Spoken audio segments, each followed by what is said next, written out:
before I jump in, if you guys want me to talk about anything, go over anything, or if you have any questions, I'm happy to, you know, I always like to make these music production club live classes or whatever we're calling them. I like to make them let you kind of customize and let them be what you want to be. Like, I can come up with topics, and I ask in the Discord too. But if there's anything on your mind, sometimes they just come up. I'm happy to talk about anything.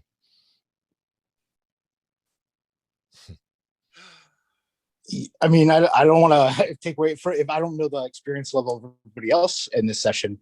So if the rest of you are all a little more experienced, if this is too basic, but I apologize. But I would love to see or just hear approaches to like when you begin a project. If you are how to kind of set things up, like what's a good way to set yourself up for success, or things that might expose you to kind of errors further along the line if you don't do that properly. Like that, I feel like that would be interesting, or just kind of methodology. Like I'm just interested to Mhm. see how you work with that. Well, I'm all over the place with how I start stuff. Sometimes, like, I play guitar, and sometimes it's a guitar part I have, or sometimes it's a whole song. You just write a song. I don't know if you play any instruments or anything. If um, No, I mean not really. I have played a few instruments. It's mostly yeah, not exactly a musician. Yeah, okay. I mean, that's totally fine, and that's one of the cool things about the music these days. Is like you don't have to have that, and there's a lot of people that make amazing music that don't know how to play instruments, don't know theory. They just kind of know how to put things together. I would start with whatever you feel like first. Then that could be like if there's like a style of music you're into, don't be afraid to just kind of copy what you hear. There's nothing wrong with that. That's like when I was learning guitar, I learned how to play like Nirvana songs and Beatles songs, and easy like Green Day, like a lot of that alternative stuff of the '90s was. It was a perfect time to learn guitar because everything was pretty simple guitar wise. Right. Yeah, and I do a lot of so right now my process is I use for like kind of building little like my getting my building blocks of songs that I want to put together. I use Launchpad. It's an Amplify app on, and I'm just so happy since they started the subscription model because now you can get access to so many more sound packs. So I'll kind of start with a bass line or a drum. Sometimes I'll come in with vocals or more melodies. Mm. Sometimes I'll start with like a bass line or a drum pattern or something like that. But that's been cool because it gives me really solid, well produced loops that I can then kind of layer on top of each other. But now when where live comes in, where it gets really fun from where now why I'm having fun with it is because then it's trying to, when I make the basic kind of little packages from those sound packs, and then how do I put those together, mix and match to create the song? Like what's the overall feeling and stuff like that. So that's really how I'm using live for that now. Nice. Yeah, like if you already have like a little bit of a workflow that you're used to, you can use live to just slowly add to it. You know, you don't have to be full in. It can just be people use live for all different kinds of things. Some people use every feature and they like do all kinds of crazy stuff, and some people just use like a drum rack or something, and that's enough. It's really what fits your flow. I think what you said earlier about your approach is just like kind of getting little things and trying to do stuff, and when you get stuck, then go fill in the blanks and learn. That's a good approach. Um, because you're doing it. You could watch a million YouTube videos of anything, but you don't really learn how to do it until you actually try to do it yourself. One of the things Cool. that gets me going is just going through. I have a lot of a lot of soft sense, and just putting three or four instruments up there and just riffing with them, going through different patches with different combinations, and Mm. a lot of times, 4 or 5, 8 bars just kind of fall into place, and and when I'm doing the MIDI input into a track, then like I mentioned once before, you go back and you capture some of that, and then especially like if you find an interesting rhythm pattern or something that just happens to be coming from some arpeggiation patch that you have on one of your synths, you can use that as a foundation for your MIDI rhythm tracks, and it's for me, it's just kind of beginning from scratch and exploring, and then um, and then when you either hear a melody line or a sound or a rhythm instance, then kind of using that as a foundation for further development. To me that's a lot of the fun of just sitting down with nothing and winding up with something that's really enjoyable. That's a great approach. I do that a lot of times too, where you just play, right? You just let go and play and have fun, and you're not forcing. You can let live record. A lot of times I'll be in here. I can put like whatever instrument I want, like wave table, say, or whatever. It doesn't matter. And you can just hit record, and then you just play and just let it roll. And if you just kind of sit there for a little while, 15 minutes even, like um you sort of forget that you're recording. Sometimes when you hit record, it gets real like nerve-wracking, like, oh no, it's this counts now. um but you don't have to really worry about that if you just let it record. And actually, even in live now with and this is an old feature from live 10, there's this capture button where I can sit down and I can just be playing things.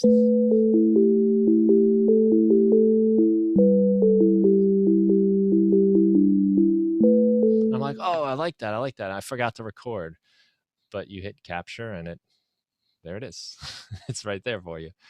And it just remember it, like kind of listens to all the MIDI stuff. So if the red light recording like kind of freaks you out, which it definitely can, I know I'm a better musician when record is off.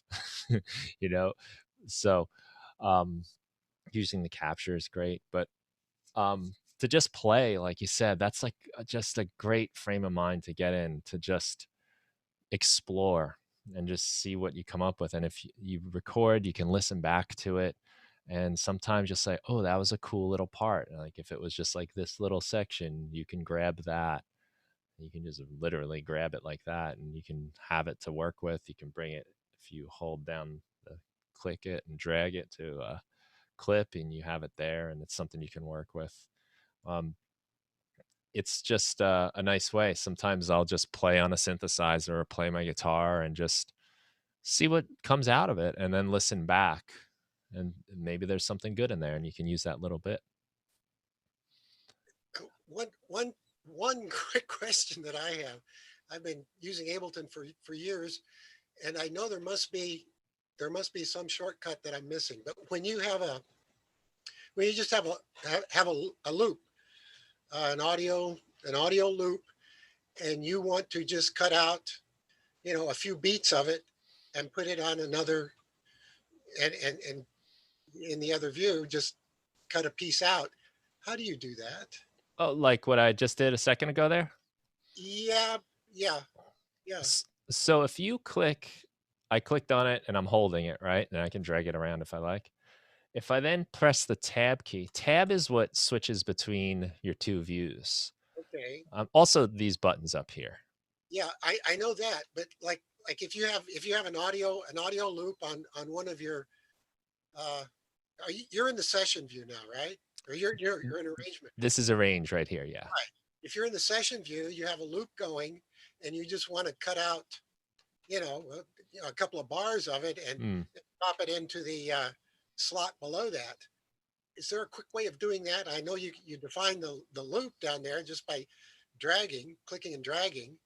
Hmm. And Let's see what I got. So it doesn't really matter what we have, right? So let's say that's something I did that I liked, and you want to use like this little part, say. but I want to put that in in the slot below there. Okay. Is there a, is there a Yeah, shortcut for that? I guess it's not like technically a shortcut, but we could do this a couple ways. I can duplicate this, and That's what. that's And then Command D. yeah, That or even sometimes even quicker if you just hold the Option key and click on it and drag it, it makes it into a copy. That's kind of handy. yeah. So if this is the little part I like, I can loop this by going there. It's got to be loop selection, and that's Command L or Control L if you're on PC, and that will loop that little section. So Right, sometimes right. I'll do something like that. I'll record something. I might have a bunch of parts that come out of this, and I'll duplicate it, and then I'll just highlight the section I like and hit Command L, and then maybe I'll even duplicate that, and then now I've got another copy. I can move the loop brace if I want, like this, and find the section I want, or I can just highlight it again and do Command L, and it'll loop that. Under the hood, when you're doing these kind of things, Mhm.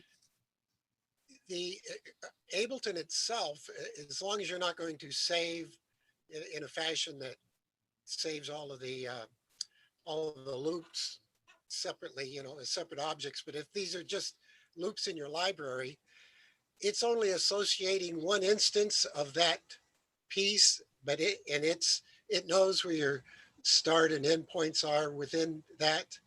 Am I making sense for my question? I think so. You So know, all three of these clips that I just made are all referencing the same sample. right, And you can right, see what the sample is in the clip view here. This right. might look a little different if you're used to using 10 because this is 11 now, but it'll say this same thing. I think it's more over here, but Okay, yeah, yeah. It's telling you. Okay, yeah, and you'll see they're all referencing the same exact file there. Now, if you wanted it to be, so what they call that like non-destructive editing. right. And that's the same thing if I'm going to click and hold on this so I can drag it, and I'm going to press tab and I'll drop it inside my arrangement view. Ooh, Now it essentially just copied this from here over to here. And if I were to, I'll zoom in on this. If I were to say pull this little section out, um, and even like this section, it's all still the same file, even though I'm kind of cutting it up and moving it around. okay, It's the same exact thing. It's just they're referencing that file. So if I deleted this file, all of these would be empty. right, right. Okay, If you wanted it to be its own file, you can right click on it and it's crop clips, and that right. will crop it down to just the section you have here. Yeah, I do that sometimes too. Yeah, that's a handy little one. You could also it, it's kind of the same thing. Consolidate, which will make it into a new clip just right here as well. And that'll just create copies of the file for you. Okay, thanks. Yeah, you're welcome. That's like a good thing to know. Like you're not destroying the audio file if no matter what you do it. And if I do something destructive to this, um, if I were to crop it or consolidate it, the original file is still there. Okay, So you never really have to worry about destroying the original. It'll always still be there.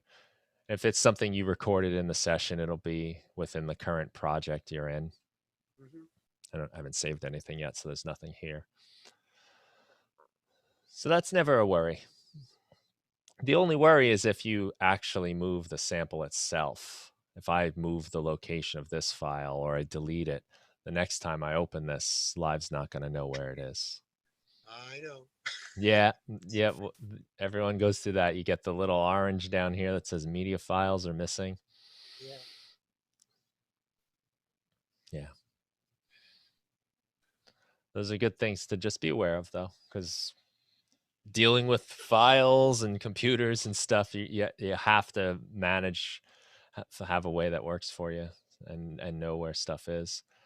Um, it's if I were to save this session just so we have something, I will save it just to my desktop. Well, I don't know what I'll just call it, like demo. Probably have a million things called demo. But now when I look inside my current projects here, I've got this live set. It's literally referencing over here this thing I created called demo. And that's what's in there. If I wanted to find out what's going on in here, I can go into File and then Manage Files. And then this opens up on the right-hand side here. And I can click on Manage Project. So that's the whole folder that this session is in. And I can see what's going on. It'll tell me this project, where it is, first of all. It's on my desktop. And then it has 31 kilobytes of data. And that's just the live set showing me that that's taking up. I have no clips, no presets, no media files in this project, no defects. There's no missing files right now. But this is kind of important. It says external files. This project uses external files. So what that's saying is this session that I've just saved, demo that we're looking at, is referencing a file, which is this one here that we've been playing around with, that we've been chopping up. It says it's referencing one file from a factory pack. And if I click show, it'll show me what that file is. And it makes this little folder called manage. And I can see this file. And even if I right click on it, I can go to show in places. And it shows me that it's inside the packs in the creme de la crate pack that I've installed. And that's where this thing is. And you could also show it inside your Finder or Explorer on Windows. So it'll open up somewhere. Here we go. So it shows you where it is on your computer as well, which is kind of handy. Now, if I want to be safe, we can say collect into project. We can click yes here. And then down here it says collect and save. And that will save it into this project folder that's on my desktop. You could also do the same thing if you go into File, Collect All, and Save. And what that's saying is we're going to save our session that we're working on, but we're also going to collect any files that might be outside of the session into the session. Because let's say, you know, this is a really important track I'm working on, and I want to save it, and maybe I'm going to send it off to somebody else to collaborate with. I want to make sure they get all of the files. Or if I just want to make sure I don't ever accidentally delete that sample from that pack. So let's say one day I realize my computer's too full and I start removing some of these live packs off my computer. I don't want to remove that crate de la creme or whatever it's called and then lose this. So I've got some things that I can check here so that I'll collect any external files into the project. So files from elsewhere, we can say yes or no. So that's somewhere else on my computer. Files from other project, that's other Ableton Live project folders.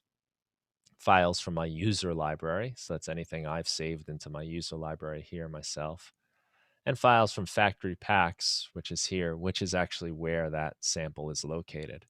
And as soon as I click that, if you have all of these checked yes, that will ensure that everything that's outside of your project folder gets saved within it. It's a big problem people run into where they save a project and they start moving files around on their computer. You don't even have to delete them. If I just move that pack, Live doesn't know where it is anymore. It's looking for it down a certain path in my computer and suddenly it's gone. It's going to say it's missing. But if I do it either through a collect all and save like we did through here or through manage files, which is over here, we'll ensure that this gets collected into our project. So I can click OK. And if I go into our current project, you'll see now I have a samples folder and it's imported and there it is. So now my project is now referencing this file from within the project itself and not from outside of it.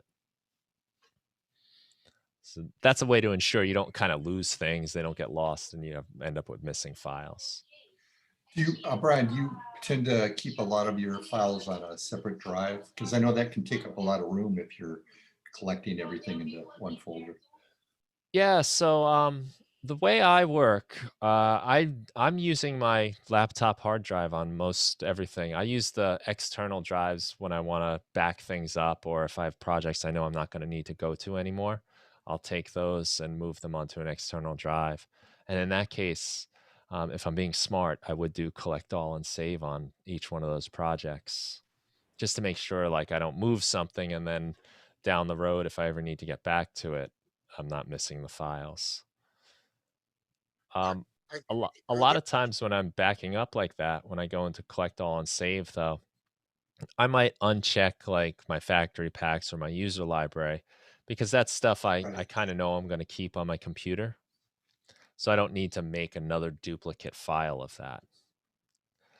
So I'm pretty comfortable with unchecking these.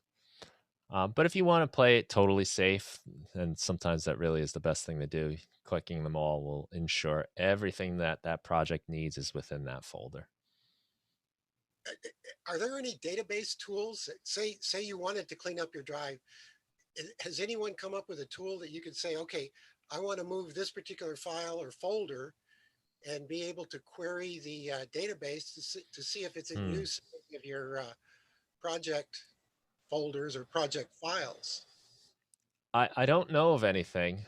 That's what the manage files is about, really, where you can manage the project, and that basically scans it and tells you what's going on with all of your files. Right. Well, Um, you have a yeah, I don't. project there, and you for years you've been gathering things off of different locations, and you think it's time to do a little housekeeping, and Mhm. you know what happens if you move something that's in use Yeah. somewhere. I was just wondering if some database wizard had figured out how to do a tops down look. It would be nice, right? If I can go inside, like I have one of these is this is my Ableton folder, and it's got, all kinds of stuff. And I have folders with all these. These are all the way I like to organize my projects these days is by year and then by month. Right. I mean, you know, this it's overwhelming when I start looking in here. I'm like, oh my goodness, just I know. doing January, like like this is enormous. There's so much going on. Um, and to have, if I wanted to go through all of that, it would be a chore. It would certainly be a chore. Yeah. The good news, I guess, is that storage is cheaper and cheaper, and um, so it's probably not so bad if you're collecting all and saving and all of that. But I know what you mean, and my user library is enormous. There's so many samples and man, that's the samples. I don't even know. It's and there's definitely more in other places. It's Yeah. grown like weeds in your garden.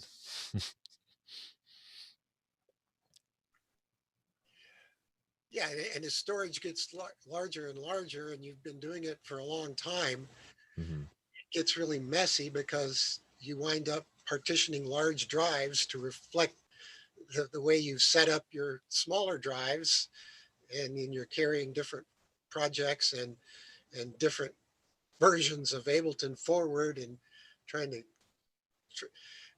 housekeeping becomes more and more of a chore. Yeah, And every time you think I got to clean this up, you start on it, and then you figure, well, I'd have more fun just starting another project. I know, right? And then you're just digging another another hole for yourself. I totally agree and understand. I have been on the brink of just like deleting everything a few times just so I could have a clean slate. I haven't ever done it, but I know the temptation.